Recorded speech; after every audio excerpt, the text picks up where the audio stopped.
আরও একটা নতুন ভিডিওতে সবাইকে স্বাগত।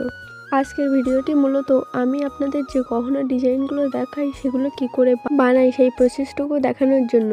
ভিডিওটি 1 মিনিটের জন্য হলেও এর পেছনে কিন্তু পুরো একটা দিন লেগে গিয়েছিল বানাতে।